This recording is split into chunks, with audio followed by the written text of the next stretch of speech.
Good morning, everybody. Today is November the what? 5th, I believe? It is the 5th, I believe. It is I, Louis Porter Jr., as I'm driving to work on a today's lovely. I mean, I don't know about you folks, up in, the Northeast, back home in Connecticut, and even down in Baltimore. But it is lovely today. I even got short sleeves on. I think it's like 70. Well, it feels like it's 75 outside. And it's a little breezy, but not like cool breezy, that nice breezy. Oh, it's fantastic. I saw Washington, D.C. was 26. It's like, forget that. That's why I love Florida. Never have to see that stuff ever again. Enjoy your lovely winter wonderland. I'll be here sunning it. So there you go. All right. Today, we're going to talk about a little bit of that transparency that I love talking about. And with Kickstarter. So I've always said I want to do a totally transparent Kickstarter. I really think it'd be interesting to do, and Fred Hicks does it well. I can't lie. I think Fred Hicks is probably the most transparent person doing Kickstarter at this time. I don't think that maybe we'll give you more information than Fred. Well, actually, even before I jump into that, let me talk about a little something. A lot of you, so some of you have gone to a convention called Metatopia. I've heard about it for the last 2 years. Some friends of ours from down here have gone, and they've raved about it. It's basically I guess you said a game developers convention. That's, a lot of the best game developers are there at this show, being game developers, talking about games and things like that. It's, I believe it's in New Jersey. It normally happens, I know, around Thanksgiving-ish. This is a little early, but still Thanksgiving-ish. And my friend of mine, to one of my local stores, who also happens to be a designer too, went to it last year, raved about how great it was. Went to it this year, he raved even more how it was. And a lot of people have gone to it. Even my editor Joshua, which is funny enough, he went to it.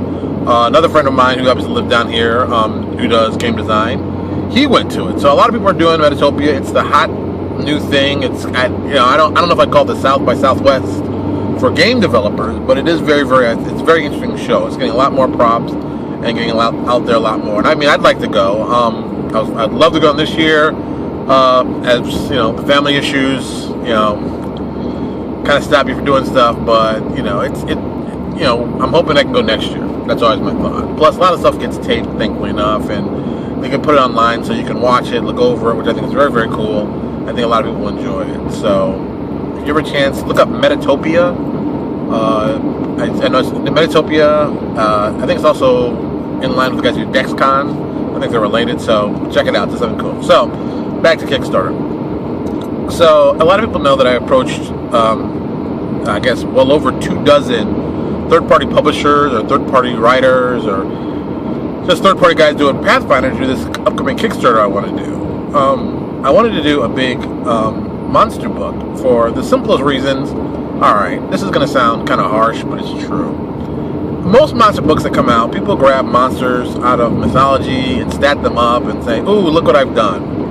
And I'm like, hey, that's interesting, but how about we actually make new monsters? Like, new horrible and terrifying monsters. And I don't mind people taking, like, alright, Bestiary 4 just came out. Bestiary 4 is getting a lot of great press from people saying how many cool things are in there. And the cool stuff in there, I mean, and I bought mine yesterday. It's on the bookshelf. I haven't really cracked it open. I just bought it. I mean, the monsters in there, yeah, there's a Godzilla monster. There's a Rodan monster. There's a Cenobite. There's Prince of Darkness, like from the movie. Prince of Darkness there's an anagram for that. And there's tons of, like, monsters that are, I can say, more mainstream, more modern-esque monsters that appeal to this. There's tons of stuff for Cthulhu that appears in this. I think, those are great monsters. Don't get me wrong; those are all great monsters. They're solid monsters. But I believe, the monsters now should be even more interesting and different. A lot of people who don't know, I'm becoming more and more of a fan of the whole transhumanist movement. Not myself. Not like I want to swap my body out. I don't want to. I'm more interested in the science behind it, because the science is really cool, and the horrible concepts that go along with its own science is really awesome. If you can change your body as easily as you change your clothing, are you still human? If I could swap human bodies, would I still be human? I mean, what if I'm just swapping my mind? what if, there's lots of just, and let's talk about, nanotechnology on top of that. Well, you've got an intelligent nanoswarm, and what if it can rebuild whatever, and what if it's programmed to rebuild X, and it just malfunctions and only makes Y, and it's supposed to make X, and, there's lots of cool, horrible ideas, and fearful ones, that I think are very, very cool, that I think a lot of people would appreciate monster-wise. Here's a suggestion. If you've never had a chance to read this, Warren Ellis, comic book writer, I'm sure 90% of you are already familiar with him, but those who aren't, Warren Ellis is a really, really, really interesting comic book writer. I think Warren Ellis is an amazing writer. I've mentioned him before on this video cast. I think Warren Ellis knows how to make really cool scientific things and put them in stories, and it's just amazing to read his stuff. But he did a series in the early 2000s, I think it's the early 2000s, called Global Frequency. It's a 12-part series. It's a 2 trade paperbacks. I got them both. It's a great book to read for really crazy ideas. And Warren Ellis is always going to give you some crazy transhuman, next generation science to get you a cool idea with. And I mean, Warren is just good at that. He's just really, really good for that. I'm amazed how many cool ideas he comes up with, and you can go, oh, I could use this here, or I could use that there, and it just makes me, I'm like, oh, just good stuff. So, thinking like that, I'm thinking about, I'd say modern day monsters, or I guess modern day monsters would be a good comment for it. I'd like to start developing more modern conceived monsters. I mean, dragons, yeah, they're great, and they're interesting, and don't get me wrong, they're very cool. But let's talk about some more modern kinds of horrors. What can we do differently? I mean, also, how can we use the game mechanics in ways that haven't been done before? One of my biggest gripes, and this is a personal gripe, and I enjoy this very much so, it'll be my personal gripe. I really hate when people have immunity to disease. For me, it's like, once you get immunity to disease, a lot of things you don't have to worry about. They're like, sometimes they're minor stuff, sometimes it's major stuff. But I think people just stop thinking. They say, oh, immunity to disease, boom, done. Well, you can still be immune to tons of diseases. There's tons of diseases you can be immune to that you can act like a carrier of. They never mention that kind of stuff. And I think that's the kind of cool part. Turn a disease where, of course, you're immune, got nothing to worry about. You become a carrier to that disease. Or even crazier. You get a disease you're immune to, no problem. Disease has different effects if people are immune. People are immune, you basically get a curse put on you. I think that would work great, because it brings back the fear of diseases for people. I mean, if you've got a bunch of paladins, whoa, disease, no problem, blah, blah, blah, no big deal, blah, blah, blah, Or if you get infected by disease and all of a sudden you become a carrier of this disease, and anyone within 10 feet of you can catch a disease, that immunity takes a whole different spin on things. You become, whoa. Thanks a lot, Paladin. Great work. Stand the hell over there. I mean, come on. We don't want to catch anything. And I think even if you twist it even more so, you put the curse on top of it. But a curse, you don't get the disease, but you get this curse. People shouldn't be able to easily walk through danger. I'm not a big fan of that. I don't think you should be able to walk through danger. I think your character should be terrified of monsters. I think when they run into a monster, they shouldn't be like, okay, let me cut the stat block up. All right, this guy does this. All right, let's do this. Done. We're killed it. All right, move on. I want people to be, not just terrified, but actually worried about things that happen. I mean, to the point where they're like, oh my God, I think I'm gonna lose this character. I don't want. We gotta run. And we're talking low-level monsters, not like high. I mean, low-level monsters should cause that kind of fear. Monsters should cause fear. They're monsters. You should not easily just wade through them like you're getting a ham sandwich. Because if you are, we've done something wrong. That's just a fundamental point. If you're not afraid of the monsters you're facing, we've done something wrong. And yesterday, I was mentioning about a cool thing I was doing with dragons. So, I'll just tell you, I'm working on a whole line of dragons for Neo Exodus that I want to do as an add-on to this. Well, one of the monsters, we're doing dragons, and one of the monsters we really started looking at is like, what monster really just draws the kind of terror that people freak out a little bit when they see it, especially at low levels. And, we came up with a monster that, when you look at it, it's kind of laughing. It's like, but still, it's kind of dangerous. It's a rust monster. People it's like, red monster, come on, what am I threatened of? But then you realize, well, you got some metal, you got some stuff, he's going to turn it into basically crap. And then you're like, oh, well, I've got some magic stuff, no big deal. And I said, well, what if a dragon kind of had that? And this goes back to the whole half-breath weapon. So I thought about, okay, imagine a dragon. It's got an internal system, maybe a little different, maybe magical. Since it's magical, it doesn't have to make sense. It can be, it can be whatever we want it to be. That's the best part. So, let's suppose this thing just happens to have a breath weapon that's, one half Sturgis and one half a rusting touch effect. But here's the kind of kicker on both of those. The rusting touch actually affects magical items. And the Sturgis, well, we initially thought, oh, a monster would be cool.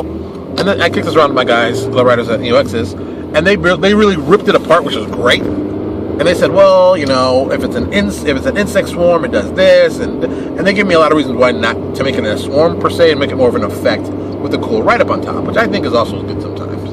I think sometimes you don't want to get barreled down with very specific game mechanics if you can write it up in the fluff to make it cool. One of my favorite ones of that is kind of like with radiation. Radiation, you think, oh, it's a kind of modern thing, but radiation's been around forever. Uranium has been around. It's kind of gives you that modern feel, but if you write it in such a way, the effect is game mechanical, so that's not a big issue. It's the fluff that makes it really, really good. So we worked on this, and I've kind of worked on this, and I've kind of got it about 85% done. So 85% done of this thing. You're going to get this rusting effect, and you're going to get probably some kind of constitution attack effect. And in my mind is that, the damage will be like 1d4 plus 2 con damage. It's like, bam, every time this thing hits you, you're going to save for it, for half.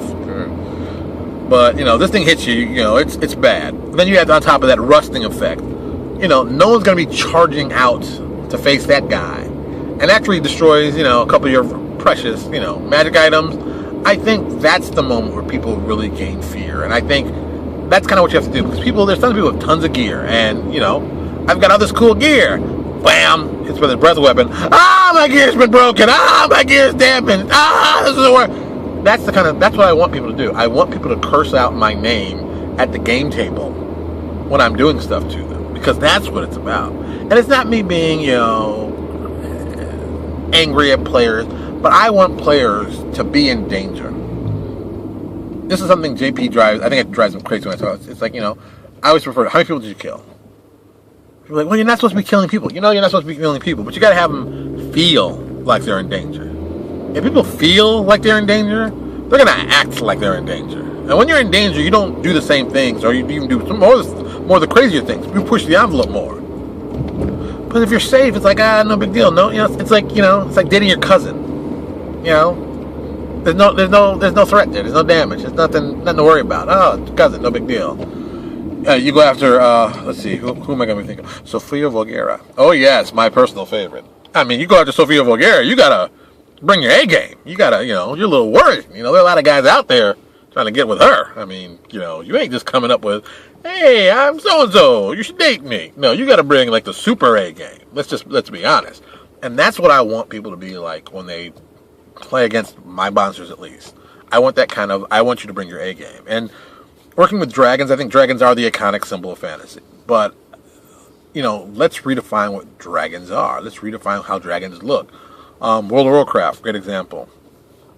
Look at their big dragon. Does it look like a dragon you've seen before? No. But it also, I think you've got to modernize some of the ideas and concepts of what things look. Great example, Privateer Press. Privateer Press has a great looking, what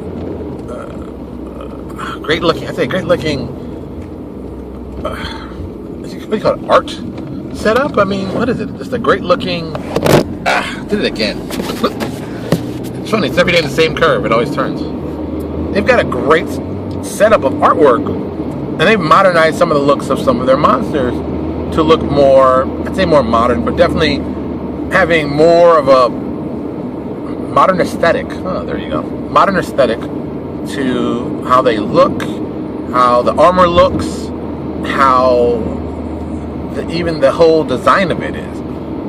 I think that's important on so many different levels. I think changing up, I mean, let's be honest, the old guys in the robes and the armor, and oh, that's great. That was great, when we didn't know any better. Now we've added, European aesthetics, Asian aesthetics, and not just Japanese anime, but definitely Korean animation, Chinese comic books. There's so much stuff that people are drawing from now that's making itself on the page. I mean, it is awesome. It is an awesome time to be a creative person, especially visually. I mean, good Lord, man. Pinterest, hello. Oh, and if you didn't know, I'm on Pinterest. It's Lewis Porter Jr. We have a whole section on Pinterest. It's just, just for inspirational artwork. If you're ever interested and you want to work with us, go to Pinterest, look what we've done. There's tons and tons of just cool artwork that I see. And it's tons, I got comic book covers and stuff like that. But I think it's great inspirational artwork for artists. Which, if you wonder what I'm doing, I'm tying my shoe, just in case. Ta-da. All right. I'm at work, as you can tell, because I got the door open and I'm not driving. So I'm going to put this up when I get in, let you all watch it. And did I even really get a chance to talk about it? Well, yeah, I'll take it in for a little bit. Boop. I'll just say,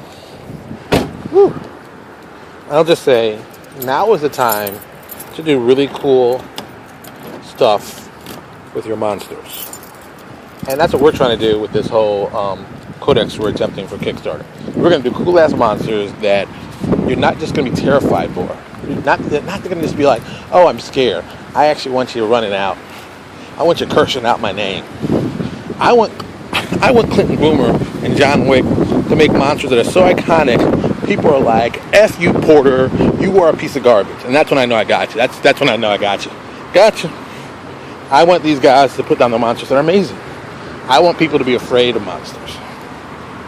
No more generic monsters. No more variations. I mean, okay, I'm doing a dragon, so I guess that's kind of a variation. But, don't want to drop my tea. But no more generic stuff. Let's do some cool stuff. All right, I'm Lewis Porter, and I'm out of here. Talk to you later.